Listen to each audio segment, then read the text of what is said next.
Então hoje nós vamos ministrar uma palavra para encher o seu coração de fé, uma promessa maravilhosa que está escrita na palavra de Deus, e Deus é fiel para cumprir cada uma das suas promessas, que está relatada lá em Romanos 8, 28. A palavra de Deus nos diz assim: sabemos que todas as coisas cooperam para o bem daqueles que amam a Deus, daqueles que são chamados segundo o seu propósito. Vamos ler juntos? 1, 2, 3. Sabemos que todas as coisas cooperam para o bem daqueles que amam a Deus, daqueles que são chamados segundo o seu propósito. Uma promessa extraordinária. E essa promessa, essa verdade espiritual, ela é muito evidente na vida de José, né? Os irmãos conhecem a Bíblia, está relatado lá em Gênesis. José era um dos filhos de Jacó. Mas José era alguém abençoado. E por ser abençoado, gerou contenda, inveja nos seus irmãos. Que foi a palavra que nós ministramos domingo passado. A bênção, o favor de Deus sobre a sua vida, inevitavelmente vai gerar alguma contenda, alguma inveja nas pessoas. Mas não é inveja de você, propriamente dito. É inveja da bênção de Deus sobre a sua vida. E movidos por inveja, os irmãos de José então intentaram contra a vida de José. Planejaram o mal. Muito ruim quando pessoas planejam o seu mal. Pior ainda quando são pessoas próximas, que intentam o mal contra você. E foi isso que aconteceu com José. A Bíblia diz então que eles lançaram José numa cova, num poço. E a intenção deles era deixar José ali morrer à míngua, morrer de fome. Mas aí Judá, um outro irmão de José, se levanta e fala: olha, vamos fazer o seguinte, está vindo ali uma caravana de ismaelitas. Vamos vendê-lo para essa caravana. Ismaelitas, te lembra o quê? Ismael. Ismael é um dos filhos de Abraão. A Bíblia diz que Deus fez uma promessa a Abraão, que de Abraão Deus faria uma grande nação. A geração, a descendência de Abraão seria numerosa, né, como as estrelas no céu e a areia na praia. Mas aí Abraão, o tempo, como é um teste para todos nós, foram se passando os anos e essa promessa não se concretizava. O que aconteceu? Sara, esposa de Abraão, um dia falou com Abraão: Abraão, está demorando, vamos fazer o seguinte, tem essa minha serva aqui, Agar, deita com ela, faz um filho nela, e ela vai conceber, e por ela ser a minha serva, o filho dela vai ser meu, e aí a gente resolve o problema. A Bíblia diz então que Abraão anuiu, consentiu com o conselho de Sara, porém aquilo não agradou a Deus, não era da vontade de Deus. Tempos depois, Sara então, já de 89 anos, e a Bíblia diz que ela, além de ser idosa, ela ainda era estéril. Sara então fica grávida, ela concebe e nasce o filho da promessa, o filho que o Senhor prometeu e gerou, Isaac. Passa um tempo, Ismael, já mais velho, um adolescente, começa a ironizar, a maltratar Isaac. Talvez, né? Aí, filhinho da mamãe, não sei o que ele falava. Mas o fato é que aquilo não agradou Sara. Sara então chama Abraão e fala: Abraão, manda embora essa escrava junto com o seu filho, porque o seu filho não vai herdar junto com o meu. Eu pergunto para os irmãos: Abraão amava Ismael? Sim, era filho, o primogênito. Abraão amava. Mas Sara agora colocou Abraão, vamos dizer assim, numa sinuca de bico. Ou ele, o seu filho e a serva, ou eu. Abraão então vai ao Senhor, como sempre fazia. E o Senhor falou: Abraão, manda embora, faz o que Sara falou. Foi muito triste, foi um momento ruim para Abraão. Um pai que ama o seu filho, ter que despedir o filho. Mas o que Deus fala com Abraão? Abraão, por amor a você, por causa de você, eu vou abençoar Ismael também. Ismael também, dele, ele vai constituir um povo. E é esse povo, ismaelitas, que agora José, que é bisneto de Abraão, né, José filho de Jacó, Jacó filho de Isaac, Isaac filho de Abraão, que José é vendido para essa caravana de ismaelitas. Olha como é a bênção de Deus. Deus não gostou, não aprovou o que Abraão fez. Ismael era fruto da carne, não era da vontade de Deus. Mas mesmo Ismael não sendo da vontade de Deus, contribuiu para o bem do bisneto de Abraão. Porque aquela caravana de ismaelitas, pela qual os irmãos de José venderam ele para ela, salvou a vida de José. Tudo coopera para o seu bem. Mesmo aquelas coisas aparentemente ruins, e aqui eu não estou dando liberdade para você pecar, mas mesmo os seus erros, os seus pecados, as suas falhas, Deus vai fazer com que coopere para o seu bem. E na Bíblia, irmãos, Deus usa homens e levanta homens com falhas. Por exemplo, a família de Abraão era uma família disfuncional. Você imagina só, Abraão casado com Sara e tem um filho com a empregada. E depois tem que mandar o filho embora. Olha que família disfuncional. Olha a família de Isaac, o filho de Abraão. A Bíblia diz que Isaac era casado com Rebeca, tiveram ali os garotos gêmeos, né? Esaú e Jacó, que Rebeca amava Jacó. Jacó era o filhinho da mamãe, ele gostava ali, né, de fazer cozinhadinho, de cozinhar, assar lá a caça.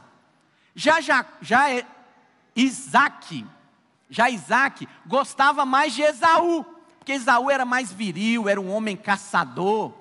Olha que família disfuncional. O pai prefere um filho, a mãe prefere outro filho. E o que dizer da família de Jacó?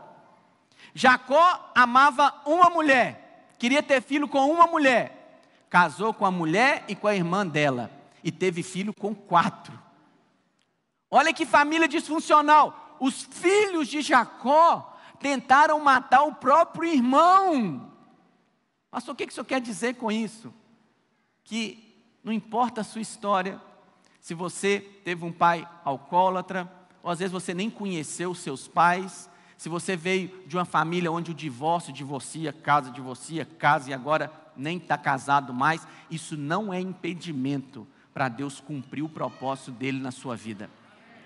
Nem a família disfuncional de Abraão, nem a família disfuncional de Isaac, muito menos a família disfuncional de Jacó, e eles são chamados aliás, os patriarcas. Essas famílias disfuncionais não foram impedimento para que Deus pudesse cumprir o propósito na vida deles. Então, José é vendido por uma caravana de ismaelitas. Essa caravana leva José, o conduz até o Egito. Chegando no Egito, José então é vendido para um chefe do exército do Egito chamado Potifar, um comandante. E ele vai então servir na casa de Potifar. Passado um tempo, a esposa de Potifar gostou de José. Provavelmente tinha uma aparência, né? Era bonito, formoso. E ela quis deitar com José. Mas José, porque era alguém temente a Deus, José se negou a deitar com ela. Mas o que ela fez? Acusou José de tentar estuprá-la. Mentiu, caluniou. E aí, por causa disso, José vai parar numa cadeia. Chegando na cadeia, José então faz ali conexões com 2 outros prisioneiros. Um era padeiro, o outro era copeiro de Faraó. José interpreta o sonho de ambos, e esse sonho vem a se concretizar, a realizar. O copeiro então é restituído ao palácio real. E José fala com o copeiro: lembra de mim quando você estiver na presença de Faraó, fala de mim que eu estou preso aqui injustamente. Mas a Bíblia diz que o copeiro não se lembrou dele. Passaram-se 2 anos. E aí Faraó tem um sonho, o copeiro então lembra, ninguém conseguia interpretar, lembra de José. E José então é chamado à presença de Faraó e é colocado no cargo de primeiro-ministro. Muito ruim o que aconteceu com José. Muito ruim você ser traído, os seus próprios irmãos tentarem te matar, te vender como escravo. Muito ruim quando você está trabalhando direitinho e a sua patroa te acusa que você quer estuprá-la. Muito ruim você ficar numa cadeia injustamente. Muito ruim. Mas em momento algum, a Bíblia menciona que José tenha ficado amargurado. Que José ficou ali lambendo feridas e ficou: olha só, já não bastava meus irmãos terem me vendido, agora essa mulher fala mentira e me coloca numa cadeia. Em nenhum momento José se encheu de amargura e ressentimento. A Bíblia diz então: José, já no cargo de primeiro-ministro, veio uma grande fome, primeiro 7 anos de abundância, depois 7 anos de escassez. Os seus irmãos então vêm ter com ele para pedir alimento. Passado ocasiões ali daquele encontro, José se dá a conhecer aos seus irmãos. Manda buscar o seu pai, e agora toda a família de Jacó, os seus filhos, as suas noras, os seus netos, estão morando no Egito, numa terra separada ali chamada Gósen. Passou os anos, Jacó faleceu. E aí o que os irmãos de José pensaram? Bom, papai morreu. Agora José vai se vingar. Agora nós estamos perdidos, porque José vai descontar todo o mal que nós fizemos contra ele. Mas olha, projeta para mim Gênesis 50, 20. Olha o que José responde para os seus irmãos. Olha como José sabia que cada coisa ruim irmãos, não era bom, não é bom seu irmão querer te matar. Isso não é bom.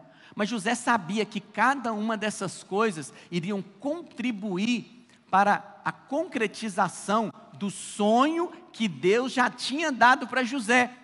Porque quando José ainda morava com seus irmãos, ele sonhou que ele era ali um feixe de trigo mais elevado e os outros irmãos se curvavam diante dele. O Senhor já tinha, através de sonho, falado com José. E aí olha o que José fala com seus irmãos.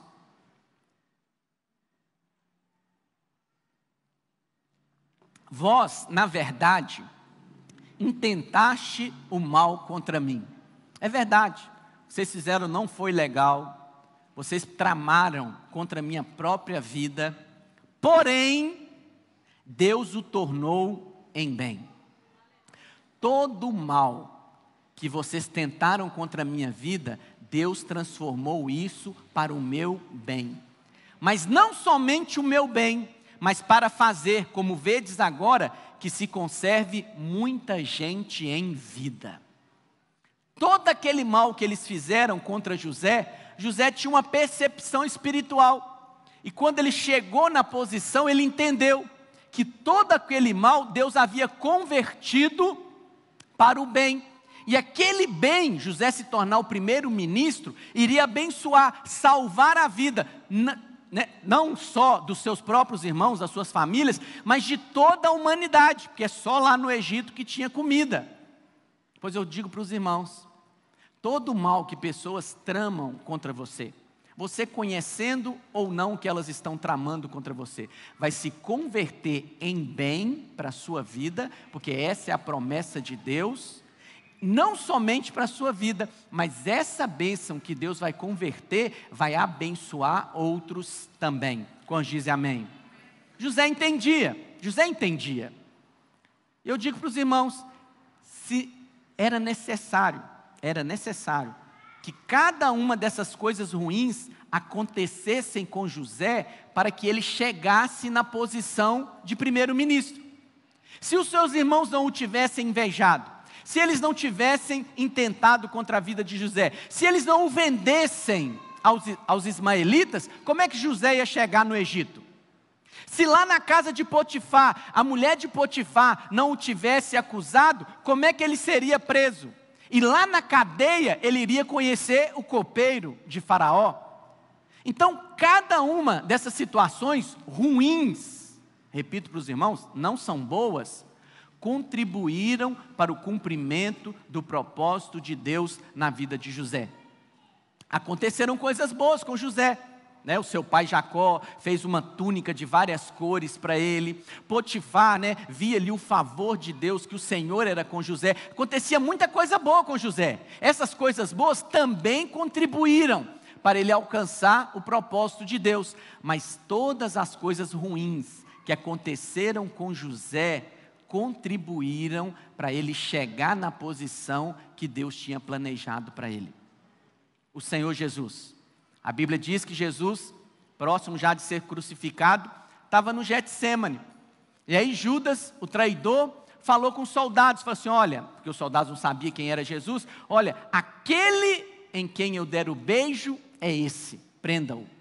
E aí Judas chega para Jesus e o beija. Jesus olha para Judas e fala, com um beijo, era necessário o beijo de traidor de Judas, para que Jesus chegasse à cruz. Às vezes também, você vai ter um Judas. Às vezes também, você vai ter pessoas tramando mal contra você. Às vezes também, você vai ter pessoas te caluniando injustamente. Às vezes também, você vai ter pessoas que você faz o bem para elas, esperando que elas se lembrem e elas se esquecem de você. Mas todas essas coisas, a promessa de Deus é, irão contribuir para o seu bem. Quando diz amém? Amém? Volta lá para Romanos 8, 28.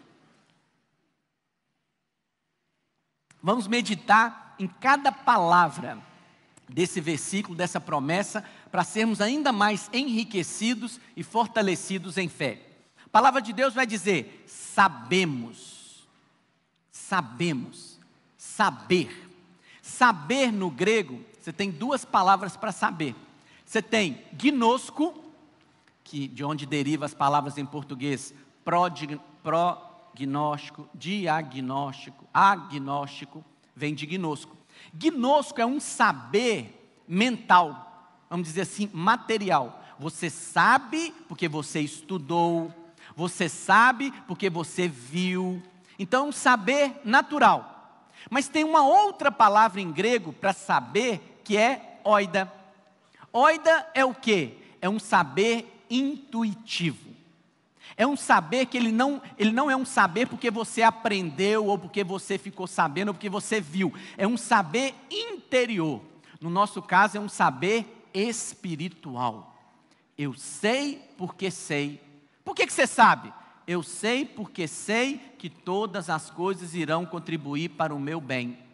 Aparentemente, é muito ruim o que está acontecendo comigo, mas dentro de mim eu sei, isso de ruim que está acontecendo comigo vai contribuir para o meu bem.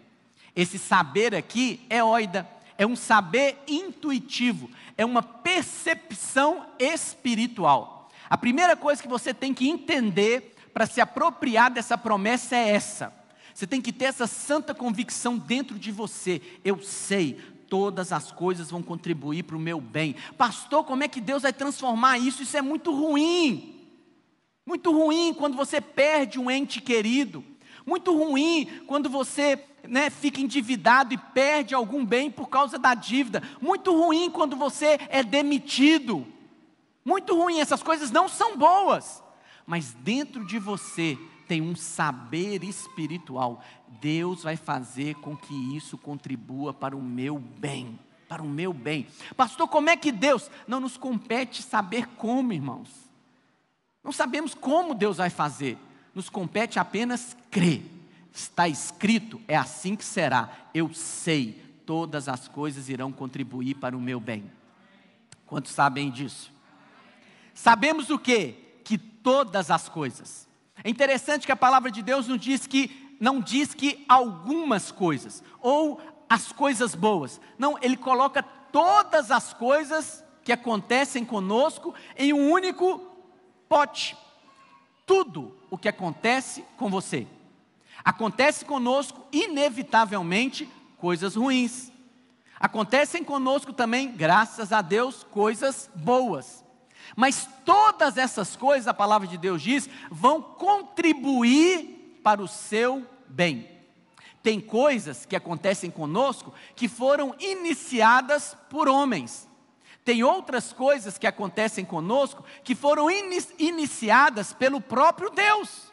Mas tem coisas que acontecem conosco que foi o diabo quem iniciou. Mas em todas elas vão contribuir para o nosso bem. Todas as coisas, todas as coisas.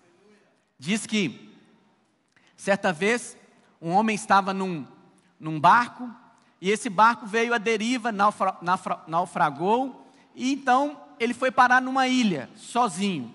Chegando naquela ilha, ele não tinha ninguém na ilha, era uma ilha abandonada, deserta, isolada. Ele então orou ao Senhor e falou: Deus, obrigado, o Senhor me salvou, não deixou que eu morresse afogado, mas agora eu estou aqui nessa ilha sozinho, me ajuda, me dê sabedoria, de alguma maneira que eu possa construir uma choupana, para que eu possa me abrigar dos elementos da natureza. Então a história diz que Deus deu para ele sabedoria, ele pegou lá as folhas de palmeira, e ele conseguiu construir uma choupana, para que ele se abrigasse dos elementos da natureza. E aí ele estava vivendo a vida ali, saía para pescar, se alimentava, tomava uma água de coco, ia deitar na sua choupana, mas teve um dia que ele estava pescando e armou-se um temporal. E nesse temporal vieram raios, trovões. E um trovão veio exatamente em cima da choupana dele. E a choupana pegou fogo. E ele olhou aquilo e falou: Deus, o que aconteceu comigo? Já não bastava o meu navio ter afundado, eu parar numa ilha isolada. A única coisa boa que me aconteceu foi eu construir a choupana. E agora esse raio, com tanto lugar para cair, cai justamente na minha choupana. Enquanto ele estava reclamando, murmurando, ele não percebeu que estava se aproximando um navio. E esse navio se aproximou da ilha e o resgatou. Dentro do navio, ele encontra com o capitão e fala: uai, como é que você ficou sabendo que eu estava perdido nessa ilha? E o capitão falou: não sabíamos de nada, estávamos simplesmente navegando na rota proposta, mas vimos uma fumaça. E percebemos que talvez alguém estaria pedindo socorro. E resolvemos então nos aproximar. Aquilo que para aquele homem era algo ruim, acabou contribuindo para o bem dele. Você conhece gente assim? A pessoa levanta de manhã, o Juninho está doente, vai trabalhar, tenta ligar o carro, o motor funde, chega atrasado no serviço, o patrão demite. Ele fala: que é isso? Nossa, o que está faltando acontecer mais de ruim na minha vida? Porque ele pensa que tudo de ruim na vida dele vai contribuir para o mal dele. Vai contribuir para que a vida dele se torne ainda pior. Mas não é isso que a promessa diz. A promessa diz que todas as coisas iriam contribuir para o nosso bem. Conta-se uma história também de um sábio com o seu discípulo, e ele estava andando, e aí eles passaram por uma terra onde tinha um sítio, uma casa paupérrima, caindo aos pedaços, umas crianças lá mal vestidas, um homem mal vestido, o sitiante, e eles se aproximaram dele, falaram: e aí, tudo bem? Como é que você chama?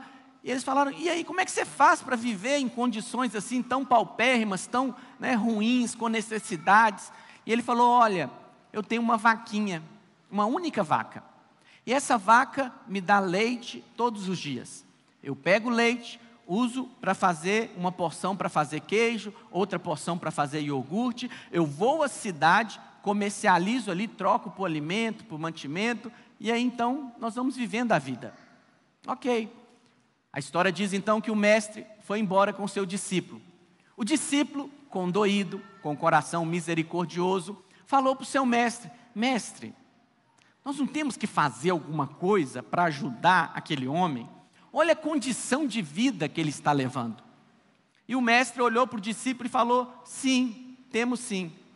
Vai lá, pega a vaquinha dele e joga no precipício. O discípulo ficou espantado, obviamente. Que é isso, mestre? A única coisa que ele tem de bom é a vaquinha. Agora o senhor está mandando eu matar a vaquinha? E o mestre falou, não discuta, faça o que eu estou mandando. E o discípulo fez, jogou a vaquinha do sitiante, precipício abaixo. E eles foram embora. Passaram-se alguns anos, eles voltaram a caminhar por aquelas bandas. E aí o mestre falou, vamos passar naquele sítio para ver como é que vai aquela família? E o discípulo falou, sim, vamos. Chegando, se aproximando do sítio, tal não é a surpresa que eles tiveram. O sítio agora, antes tinha uma casa paupérrima, agora tem uma casa bonita, com telhas coloniais, com um alpendre. Antes aqueles meninos mal vestidos, agora estão bem vestidos, brincando. O campo está verde, eles perceberam que havia mais animais, havia uma plantação, né? E aí eles se aproximaram. E aí sai de dentro da casa um homem bem vestido ali com o seu cinto, né, de cowboy, o seu chapéu. E ele chega e eles falam, olha, tudo bem e tal, nós estamos procurando o fulano que morava aqui. E ele falou, pois não, sou eu mesmo. Você? E aí o mestre perguntou, mas o que aconteceu? Nós tivemos aqui alguns anos atrás e estava uma outra realidade. E ele falou, olha, aconteceu que eu tinha uma vaquinha. E eu não sei porque essa vaquinha caiu no precipício. E ela morreu. E aí eu falei, meu Deus, o que vai ser de mim agora? E naquele momento de angústia e aflição, eu percebi que eu poderia fazer outras coisas. E aí eu resolvi então plantar.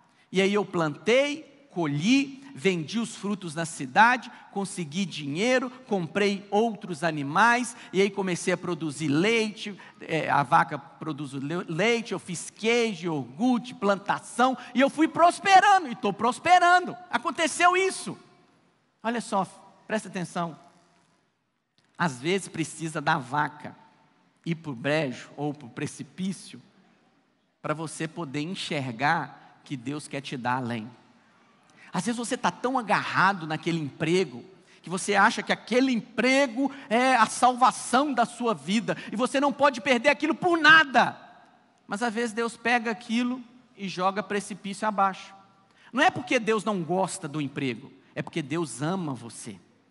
E Deus quer mostrar para você que Ele quer te dar mais, quer te dar além. Às vezes nos apegamos em coisas, irmãos, e achamos que aquilo, se perdemos aquilo, estamos fritos, abandonados. Como vamos arrumar? Mas às vezes Deus tira isso de nós. Às vezes você fica desempregado, é mandado embora. Às vezes pessoas em quem você se apoiava são removidas da sua vida e você se encontra numa situação, como diz, que é só Deus. Para alguns é desespero. Para outros que têm uma percepção espiritual, sabem que Deus está planejando abençoá-los. Então é isso.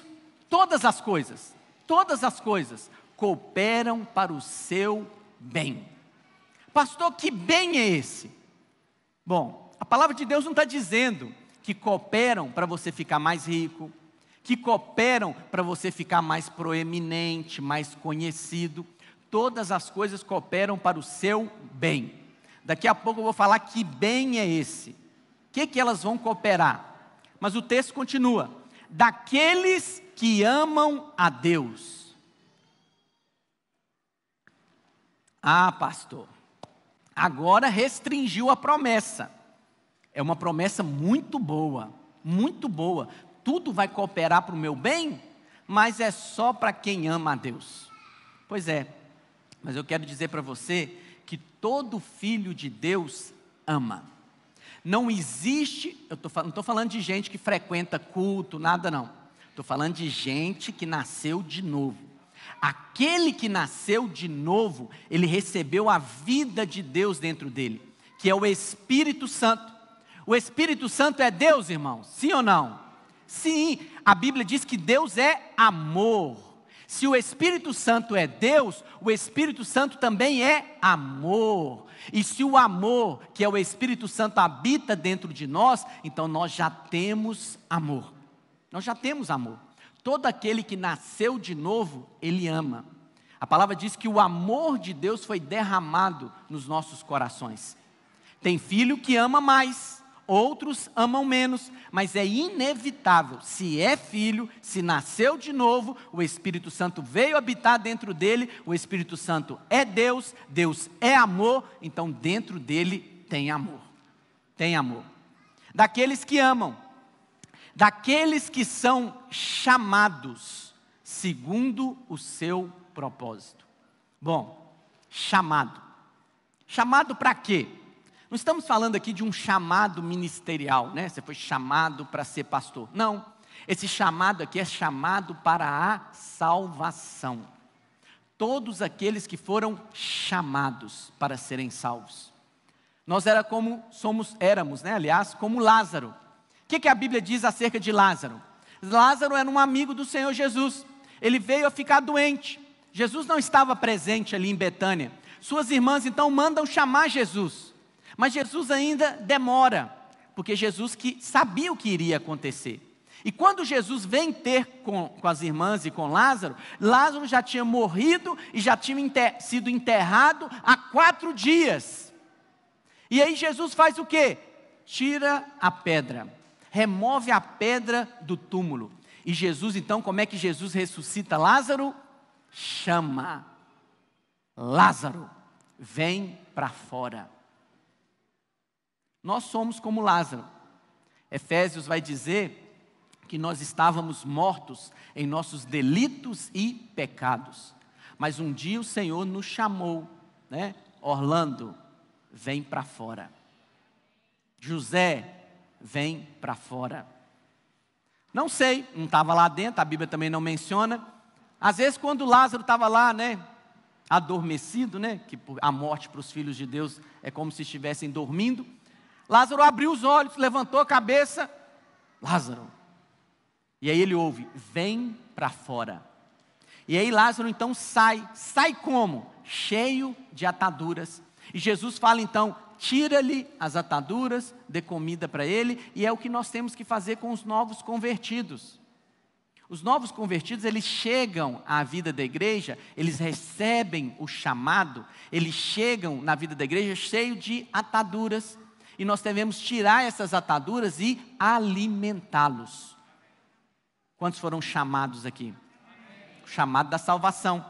Mas foi chamado segundo o propósito de Deus. Que propósito é esse, pastor? Olha lá no versículo 29. Porquanto aos que de antemão, né, uma palavra bonita aí, antemão. O que é antemão? Antes, conhecer antes. Os que de antemão conheceu, você foi conhecido antes de você nascer. Antes da fundação do mundo, Deus já te conhecia. E Ele te chamou. E Ele fez o quê? Te predestinou. Uau! Pastor, nós cremos em predestinação? É o que a Bíblia está dizendo.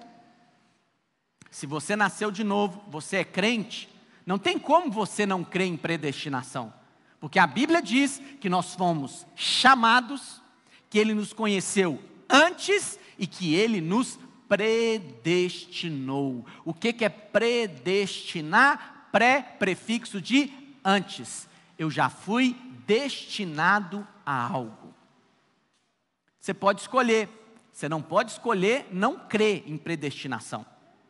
Mas você pode escolher crer na predestinação, porque Deus é Deus. Deus escolheu e pronto. Predestinou e pronto, porque Ele é Deus. Ou você pode crer na predestinação, crendo na presciência de Deus. Projeta, por favor, 1 Pedro 1, versículo 2. Olha o que Pedro, agora é Pedro dizendo. Eleitos. O que é eleito? Né? Nos lembra a palavra aí que acontece de 2 em 2 anos aqui no nosso país. Eleição. O político, quando ganha, ele foi eleito. Ele foi escolhido pela população para assumir aquele cargo. A Bíblia está dizendo, agora é Pedro falando a mesma coisa que Paulo, que você foi eleito, escolhido. Pedro está dizendo aqui, como você foi escolhido? Segundo a presciência de Deus Pai. Pré, prefixo antes. Ciência, conhecimento. Deus te conhecia antes. E por te conhecer antes, Ele te escolheu, elegeu. Volta lá para Romanos 8:30. Então é a predestinação.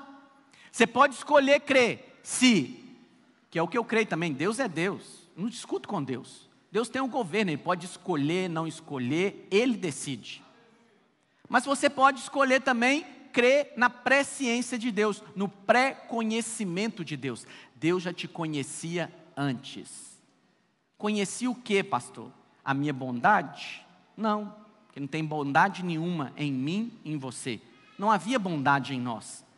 Ele já tinha escolhido. Escolhido quando? Quando é esse antes? Antes da fundação do mundo. Antes mesmo de criar o homem, você já era escolhido. Pastor, como é que é isso? Você está dizendo que você é melhor, é o bambambam? Não, eu só estou dizendo que eu sou escolhido.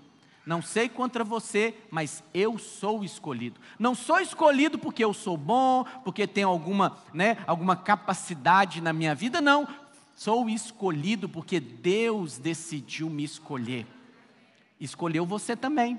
E o que Ele fez? Te chamou. E o que Ele fez? Te predestinou. Determinou algo para a sua vida. E o que Ele determinou? Volta para o 29. Olha só, também os predestinou. Qual é o destino, qual é o propósito dele ter te escolhido, dele ter te chamado para a salvação?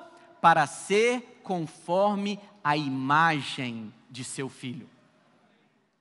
Antes era o unigênito de Deus, era só o Senhor Jesus Cristo. Mas Ele veio à terra, se fez homem, viveu aqui sem pecado, foi para a cruz, morreu, ressuscitou e agora Ele se tornou o primogênito de muitos irmãos. E agora, qual que é o propósito? Que nós fomos chamados, escolhidos, salvos, para que possamos ser conforme. O que é ser conforme? Ser conformado. É uma forma. O Senhor Jesus é essa forma. E o propósito de Deus, a destinação dos filhos de Deus é se tornarem semelhantes a Jesus, serem conforme a imagem do seu Filho. Todas as coisas vão contribuir para o seu bem. Que bem é esse, pastor? Para o cumprimento do propósito. Que propósito é esse, pastor? De Deus me fazer conforme a imagem do meu irmão mais velho. Todas as coisas. Até o diabo está contribuindo para você ficar mais parecido com Jesus. Porque todas as coisas. Todas as situações ruins, desagradáveis, todas as situações boas, todas as situações que se originam de homens, se originam do próprio Deus, ou se originam de demônios, contribuem para o seu bem. Contribuem para tornar você conforme a imagem do seu Filho. A fim de que Ele seja, o Senhor Jesus, primogênito entre muitos irmãos. Quantos foram chamados aqui? Quantos foram escolhidos, predestinados? Quantos são irmãos do Senhor Jesus aqui? Essa é a mensagem do Evangelho, são as boas novas do Evangelho. Mas o texto não para por aí, as boas notícias só melhoram. Olha o que vai dizer, versículo 30. E aos que predestinou, você tem um destino determinado por Deus de ser conforme a imagem do Senhor Jesus Cristo. E a esses também chamou. Você foi chamado. Que chamado é esse? Para salvação, que eu já falei com você anteriormente. E aos que chamou, a esses também justificou. Uau! Ser justo é diferente de ser perdoado. É como um ladrão. O ladrão rouba e ele vai, na presença do juiz. E o juiz então decide perdoar esse ladrão. Esse ladrão agora é um ladrão perdoado. Presta atenção no que eu vou te dizer. Não, no céu não existe, nem existirá pecadores perdoados.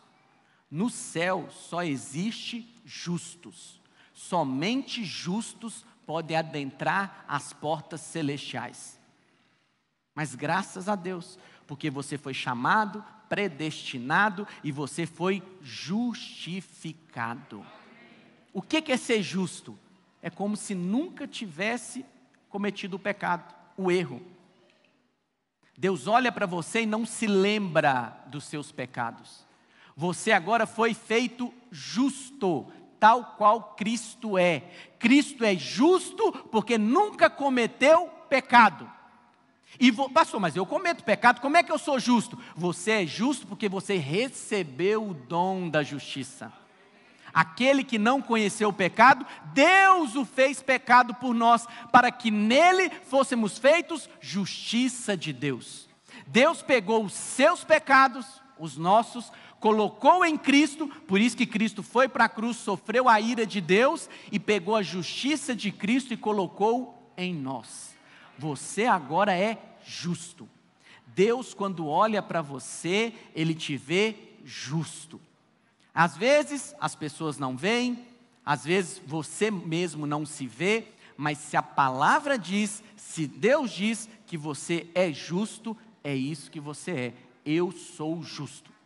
Quantos são justos aqui?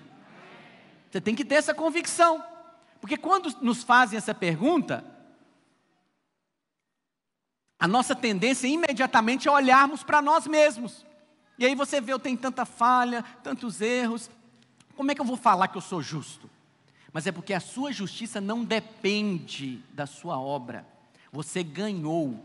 Da mesma maneira que você ganhou essa justiça, ela não dependeu do que você fez, também essa justiça permanece em você, independente do que você faz. Você recebeu, não fez por receber, e continua fazendo, não depende do que você faz, também você não vai perdê-la. Quantos entendem o que eu estou dizendo? E aos que justificou, a esses também glorificou. Haverá um dia que nós receberemos um corpo de glória. Seremos glorificados à semelhança do Senhor Jesus pós a sua ressurreição. Versículo 31. Que diremos, pois, à vista dessas coisas? Que coisas, pastor? Todas as coisas cooperam para o meu bem. Eu fui escolhido, predestinado, chamado para ser conforme a imagem do Senhor Jesus Cristo. Ele me justificou, Ele também me glorificou. É muita boa notícia para ser verdade, mas é verdade. O que eu tenho que dizer então, diante de tantas boas novas, que isso é o Evangelho? Se Deus é por nós, quem? Esse quem aqui também é o que será contra nós. Deus está no seu time. Agora, o que o diabo faz com alguns, infelizmente? Ele convence alguns de que Deus está no time do adversário. O diabo se levanta contra ele e ele acha que Deus está do lado do diabo, contra ele. O diabo consegue enganá-los, porque eles não trazem o que Paulo diz ali, estas coisas, que ele foi justificado, chamado, predestinado a ser conforme, que Deus agora joga no time dele, portanto nada pode ser contra ele. Mas ele também pensa, mas eu tenho tantas falhas, mas a sua justiça você recebeu, Deus agora joga no seu time. Mas o que acontece com alguns também? Eles colocam o Senhor para ser o técnico. Muito bom ser o técnico. E aí eles procuram o Senhor, o que eu tenho que fazer? Me ensina aí um passe novo. O Senhor me mostra e eu faço. Ou eles colocam o Senhor para ser a torcida. Vai lá, filho, vai lá, filho, vai lá, filho. Muito bom também. Mas olha, coloca o Senhor para ser o artilheiro. Coloca o Senhor para jogar e sente-se no banco de reserva. Simplesmente contemple a vitória do nosso artilheiro.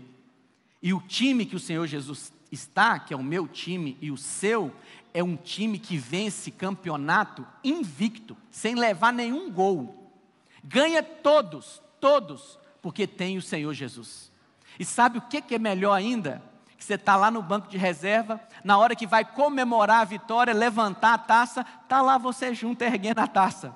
Você não fez nada, você só ficou sentado olhando, contemplando, mas na hora de dar a vitória é sua. Quantos fazem parte desse time? É só boas novas, meus irmãos. Quem será contra nós? O texto continua. Aquele que não poupou o seu próprio filho, antes por todos nós o entregou, porventura não nos dará graciosamente com ele todas as coisas? Ele não negou o filho, ele vai te negar um Fusca. Ele não negou o filho, ele vai te negar o emprego. Ele não te negou o filho, ele vai te negar o dinheiro, o recurso. Nada.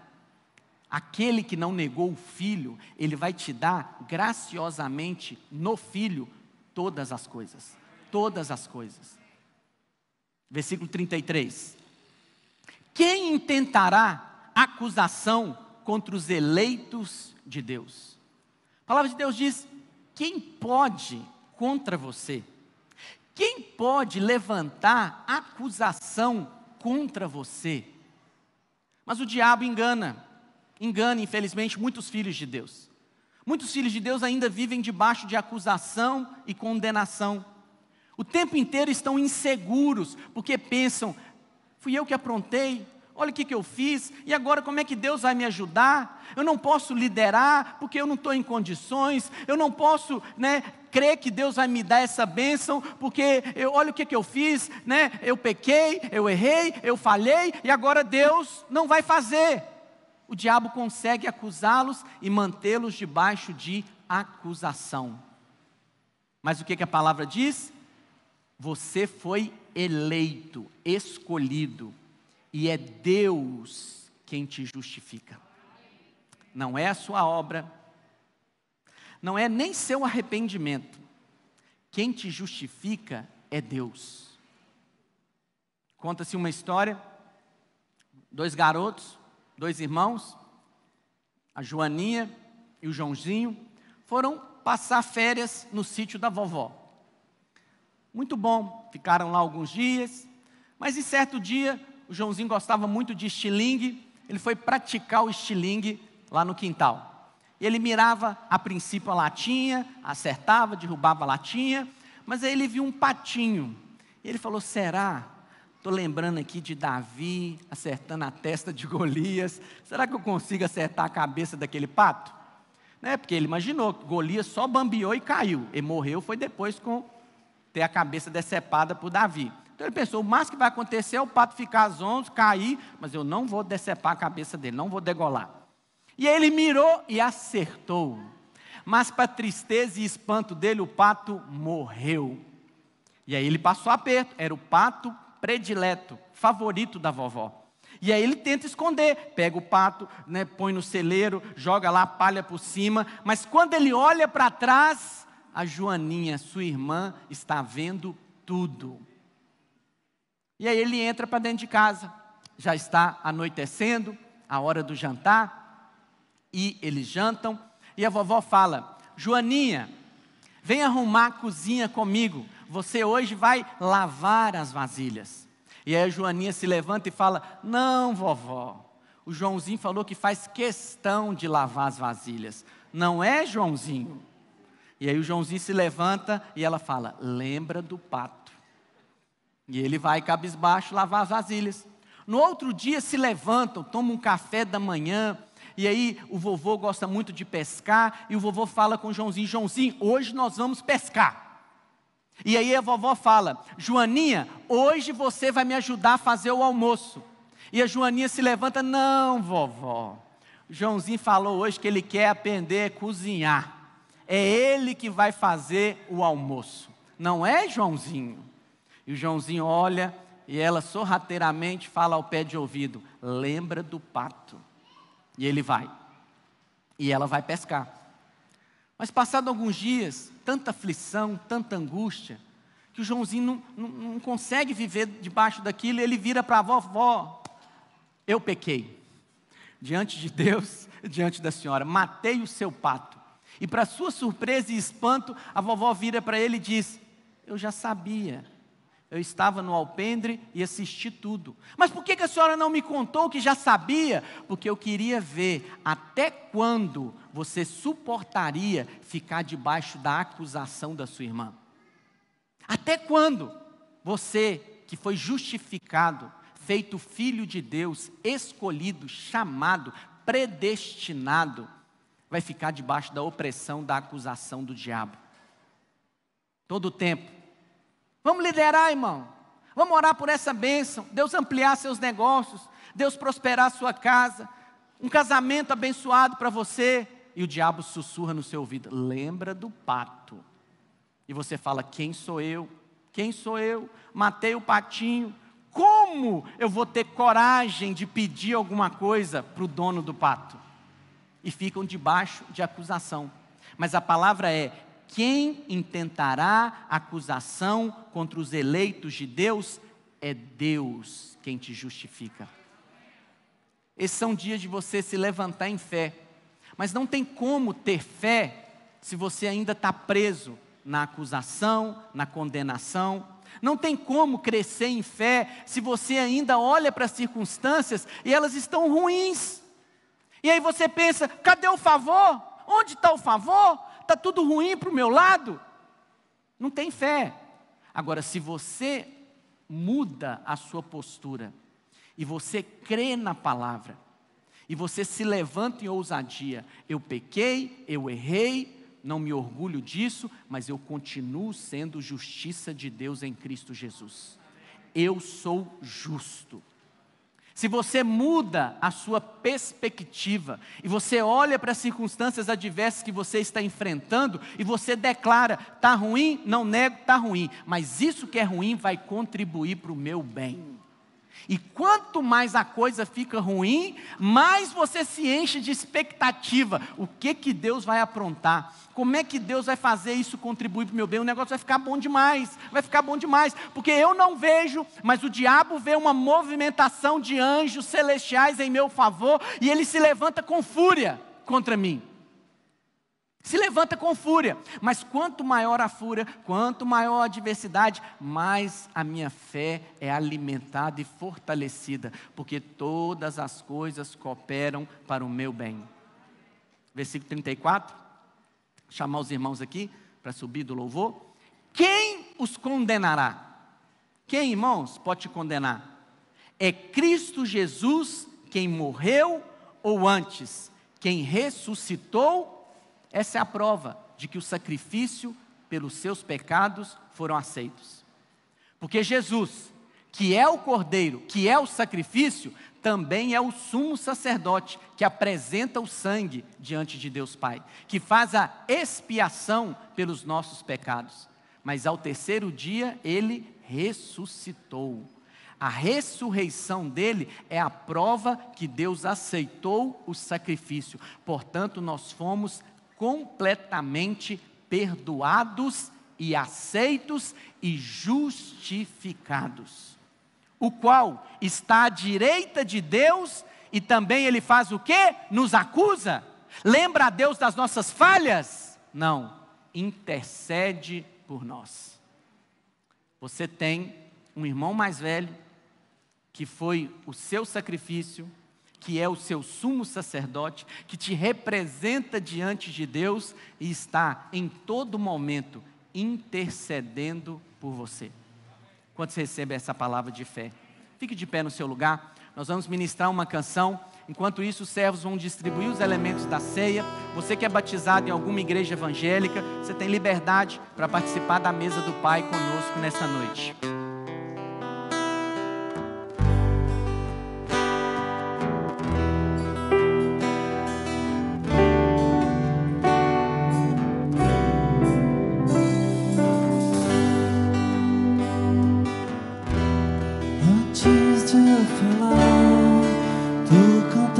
Sobre mim, tu tens sido tão bom pra mim.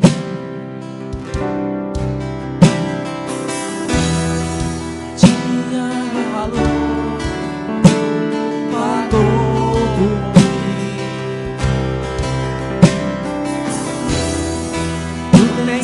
sido tão bom pra mim. Vamos louvar. Oh, impressionante, infinito e ousado amor de Deus. Oh, que deixa as 99 só pra me encontrar. Não posso comprá-lo, nem merecê-lo, mesmo assim se entregou. Oh, impressionante, infinito e ousado amor de Deus.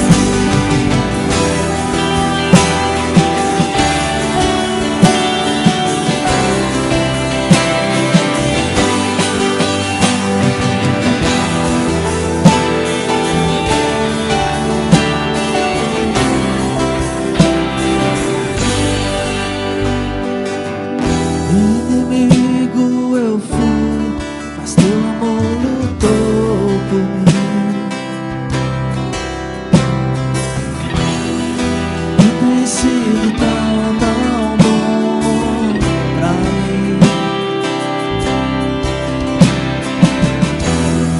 Tinha valor, mas tudo pagou por mim.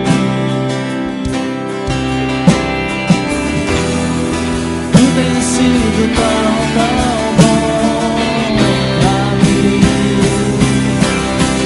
Oh, impressionante, infinito e ousado amor de Deus. Oh, que deixa as 99 só pra me encontrar. Não posso comprar nem merecê-lo, mesmo assim se entregou.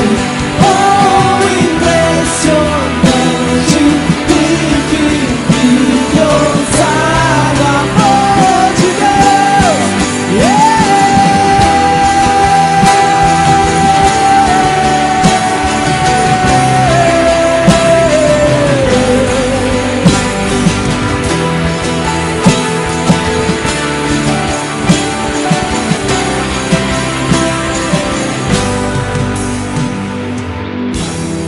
Das luzes para as sombras, Pra me encontrar, derruba as muralhas, destrói as mentiras. Pra me encontrar, das luzes para as sombras, escala as montanhas. Pra me encontrar, Aleluia, Jesus! derruba as muralhas, destrói as mentiras. vamos cantar todos, bem alto, faz lá. Das luzes para as sombras, escala as montanhas pra me encontrar. Derruba as muralhas, destrói as mentiras pra me encontrar. Oh, impressionante, infinito e ousado amor de Deus. Oh, que deixa as 99 só pra me encontrar. Não posso comprá-lo, nem merecê-lo, mesmo assim se entregou. Oh, impressionante, infinito e ousado amor de Deus. Aleluia. Aleluia. Alguém ficou sem receber algum dos elementos da ceia? Se tivesse, levante sua mão, para os servos poderem ir até você. Amém? Ali, uma irmã ali. Mais alguém? Nas suas mãos, pode permanecer com as mãos levantadas que o servo vai aí.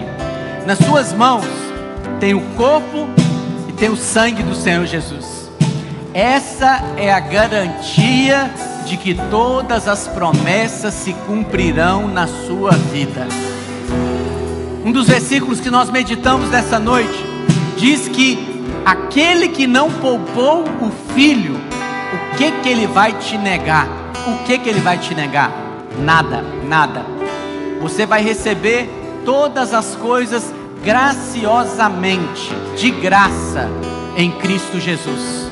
Mas também, nas suas mãos, está a garantia da promessa de que todas as coisas irão contribuir para o seu bem. Não estou dizendo que as coisas são boas, tem muitas coisas ruins que acontecem conosco, mas mesmo essas coisas ruins, filho, muda a sua perspectiva. Olha para essas coisas, para essas adversidades, para essas lutas. Não precisa entender como isso vai ser bom. Apenas creia, vai contribuir para o seu bem. Você foi escolhido, chamado, predestinado para ser conforme o Senhor Jesus. Amém? Erga o pão e o cálice. Pai, em nome de Jesus, consagramos esse pão e esse vinho ao Senhor nessa noite.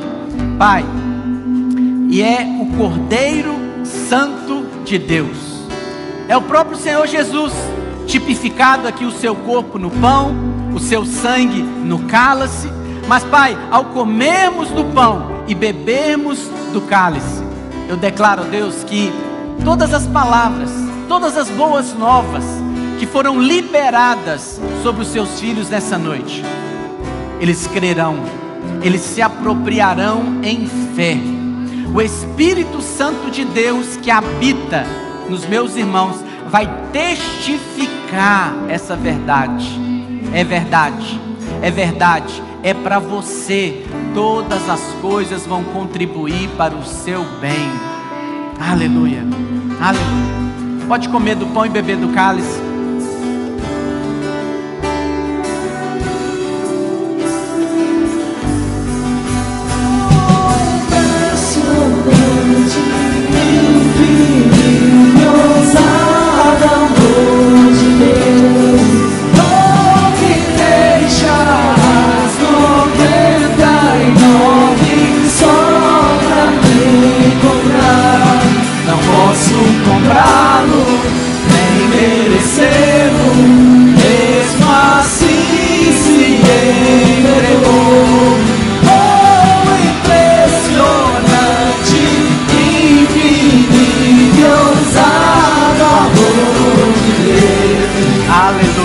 Aleluia. Ingresse no jejum, seja perseverante. Amanhã às 6 horas da manhã, a live de 15 minutos com a pastora Sabrina. Às 7 horas, a oração presencial aqui no prédio. E às 20 horas, nosso culto, nossa reunião de oração também será transmitido online. E vamos participar da mesa do Senhor. Deus abençoe sua vida. Testifique essa verdade no seu coração, que você desfruta disso durante essa semana.